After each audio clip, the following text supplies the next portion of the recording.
you're overseas, you're being told how great you are, you're sitting at a bar, and they know what you're into, guys, gals, combination thereof, drugs, whatever, and they'll hook you up, and you're thinking you're the stud, your wife's away, nobody will know halfway around the world.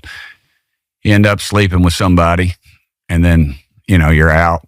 Next day, you're flying back to America, you're back front row at the church, and then you're getting ready to make a key vote, and somebody comes up and whispers in your ear, "Hey, man, were you in a motel room with a girl in, Istanbul or something?" And you think, "Oh, crap."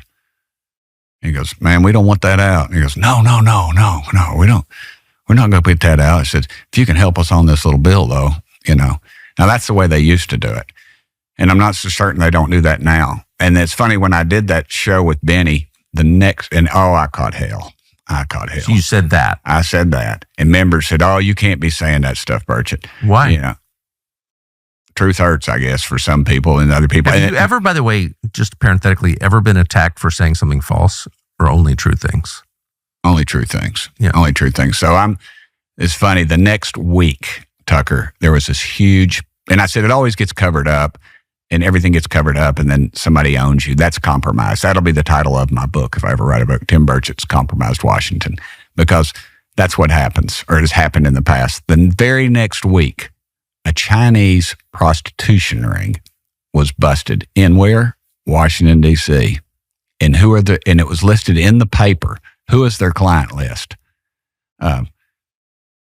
High-ranking officials in government, elected officials, and lobbyists.